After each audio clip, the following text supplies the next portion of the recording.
Mwakwa Badwam TV Badwam Jumade eso yede nyame asesa na otwofofro ne duada fofro so wakan yaka ho de de hye Jumade na se kase ensam do so ne etodwa wo mu bi ya wo betini aposifo akire yes Tifi South mrahye bedwani ede na aba ho yede ho nsam no ebebro na fe ya bawram akọ bunu East mantam no emu amekasa ya dankra enwoche eja to mahye ni nyina eno ne nsem bi na no pay yede bro sa Adom TV Badwam kase o share live on Facebook/Adom TV Extra Go TV 119 DSTV 280 YouTube ya Adom TV Tube medidi afia amankwa tamaklo afia ne die mu tie se den nsem ni kire mu ankasa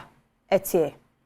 Ghana Police Service as che mrahye bedwani de ma adehye wo Tifi South honorable Alhaji Collins Dauda se basabasa ye bi koso ewo kukuom wa hafumantemu bra limited voter registration exercise no koso eye memenda no mususu se penino ebenim ho ebi nipa baako wo mususu se epra abamu a wo ayaresabia aposifo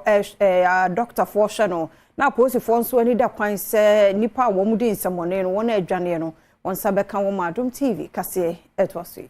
Enkrata Ghana Police Service said betu dwamu and watchere mu se wonum enya ntie se edincho dwuma ekoso no basabasa yobi akoso ewo miamia ahoduo bi ya etia wo man emra wonum na monkrata so di atudwa se sabasabasa ya ekoso wo miamia bi te se Cape Coast ye wo mfinfini mantam mu kukuom ye wa hafo mantam mu ene edujama ye wa asante mantam mu no wonum enyi ntumu kura enam so ama wachire manfo bi a osisu se sabasabasa yo no wonum ehubo mu a wogusu a eye nhwehwemu enum ene wodi tu dwase esan se wosisu se basabasa yo ekoso ewo kukuom ye wa hafo mantam mu na no memene dabra edintro dwumadi no ekoso na Collins Dauda wa yes Tifi South mahye bedwani ehubo mu ntino wonum achire no a wonum gusuwa eye nhwehwemu wachire mu se enam sabasabasa yo no so ma nipa baako epiraya wa yaresabia pomodin adwumayefo ehwe no wachire mu se wonum gusuwa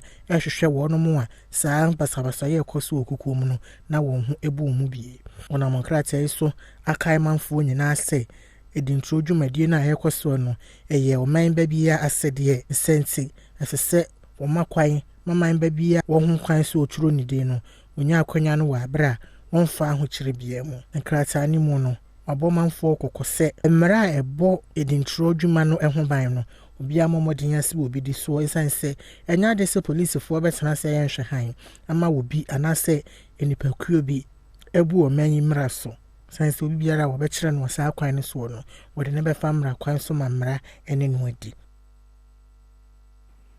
Arahosam na asi ewo Nkranza North mensimu wo bunu East mantamu eye bia ede busuya na adankra nwotwe de eja to mahye ne dwerebe wonmo amfa kaprekora na yenim adekodi edija no ebaye nemu yamane boni Christian for ikuma ko ho etwaso manko bebia na na mi hyedem mada ne meti an se hoshi sana adika to mi sister ne dem na mso mi dem nyina ye wisie ene eja na mi sori firi dan bi na se no kan firi mi pedi na mba ko ho na me bi anu so na ho nyina ye wisie ti untimi fa hwe empia abonten na mi tiatem se asem ne asi na manfo bi du mi ka ba ye na se very for ombe hanu bi ka wo ye no na se adika electrify ama ye dan nyina wo ye hwe ka wo ye si and the Vietnam factory, Panam Shidi had a singlet, one of the Chaman for now, much church of democracy here. Dana Casano, 8 rooms, and a toilet and bath, and a kitchen, and a store on the internet, 18 place. The internet and your man Nash, and I'm so my bed, room, number sound systems. No, Gina, Yapsi, 2 Bunudia Kotuma, and Sana, or Mutumedum, Jano Ediamae. I said down in and when you pin crowd free. Na Sabaya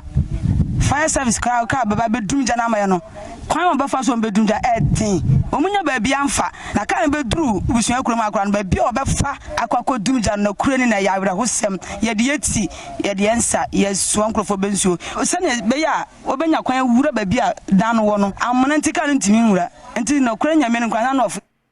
For time, Bensino, Emoya, Baton Pesio Sono, Wamra shebedwani ye Adom Sulemana waye nyame so ade de enuama ahodo ne eye sikakrata check 20,000 de ama de hye ya na nu ntam ne nsuo eyirifa wo mo se wo mo nyapade yama ne boni Christian Oforikuma etwaso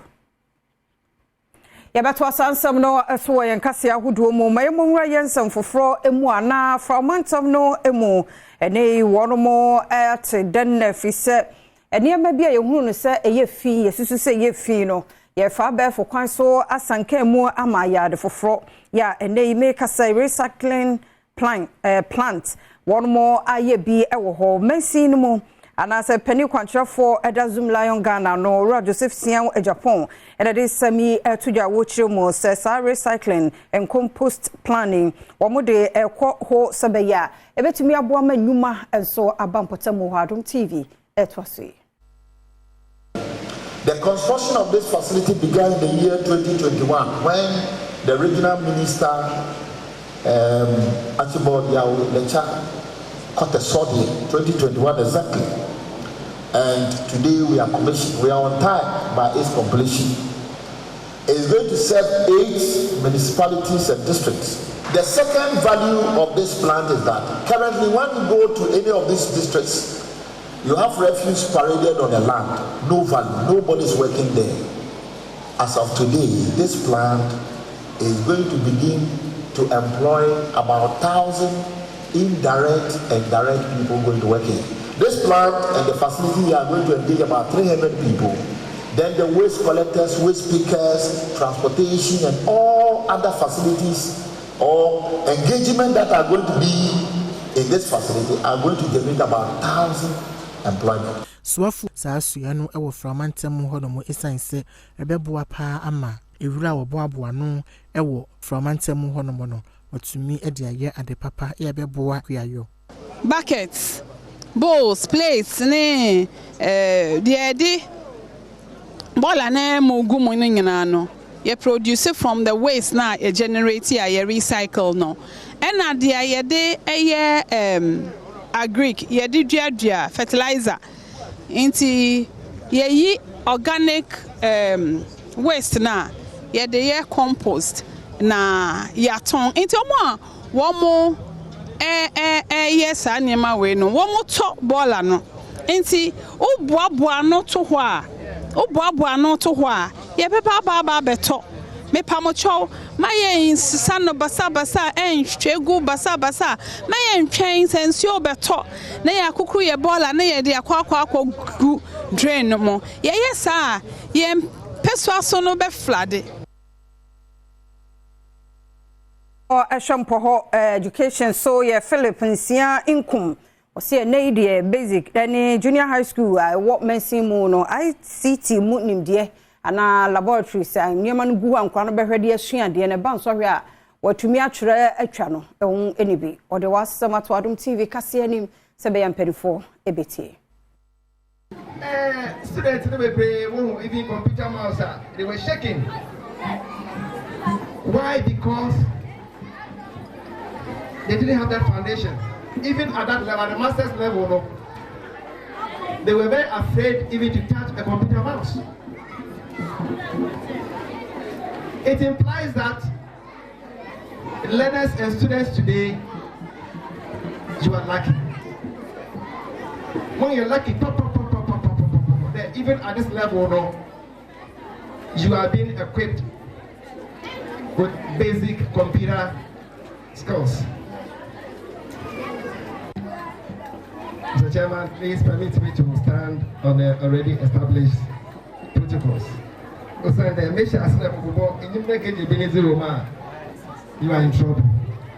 Albert King Arthur, Enigina Old Students Association, and Nemu Ekasaye, no the other said to school penny for no any additional food in any say, Sir Daniel Babisiama Wonomono. One shall see ye sebe bit to me at Che Amawono. Sanya about for 70, I try to say about a 3-in-1, but that's a 3-in-1 bot. All in one boat computer. See, and you're separate, but the BBI one. See, I think I'm 34 3-in-1 computers. And then the DJ, who I said, as all student, yeah, who baby, finish start here, Brabo, yes, share your man, so to me, the BB,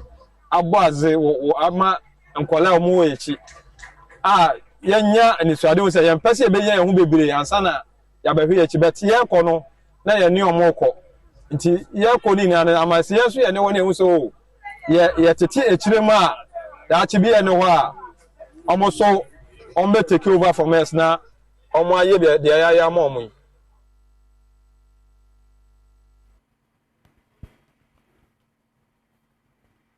Ento Adom TV kasia no eso na yonkonsem foforo mu na driver ene ni mate ensem mampani abede akire wo Franka tuni ma MPP amanekuo kan yeso no eye mate no ene wo mu guso agina mu dendenden make say Garages Association e water chiman eye magazine so de to mampani nanado danko akufo ado anim so won repa say to me die ne de bedu 7 December no de mani mate Dr. Mahmoud Baumia e wa abato no emu Adom TV etwaso incoming president. Let me stay there, man. 2025. On all the bucket is zero for now, if you come back, and all people, minister for local government, the all your man, say, yeah, can't name you. Yeah, the two of way. Or why is your magazine? When it comes to money, I am trained to be a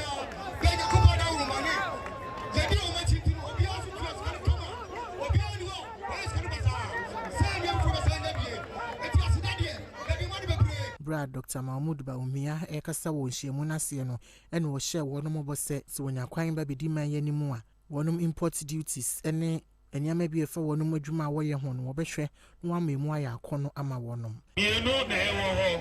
phase 1 flat rate import duty at the port flat rate ni kire say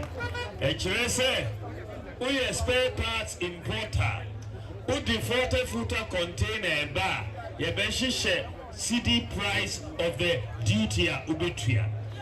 20,000 CDs for 40-foot container. Ukra unim se 20,000 CDs. Ensasa bar na wetuya 20,000 CDs. Na we container.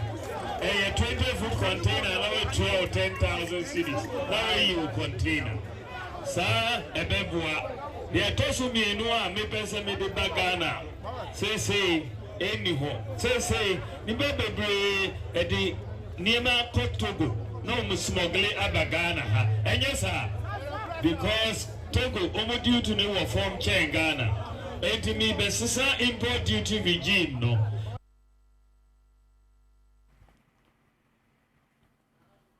Independent parliamentary aspirant war bakwaya baton pesua so de to abato mpesua de hye ye wo ho so wo mo hwei na mrahye bedwa akonwa no de wo mo fama ono a wo gina sakwanta kro ama mpani de wo fama MPP Franka Tuni Dr. Mahmoud Baumia ebaya na nyina no na wo mo anante etete wo mo pomo obekwai wa santemante mu no de sansemi etudwa. I've never said it anywhere that say me MPP. I support MPP. Na me MPP ni vision ni ideals no. Freedom, development in freedom. You promote private enterprise. Political parties allow people to express themselves, to undertake any projects. Now, assign war interventions. I support Omo Akechino. It is President Gofota free maternal health care. Now, free SHS.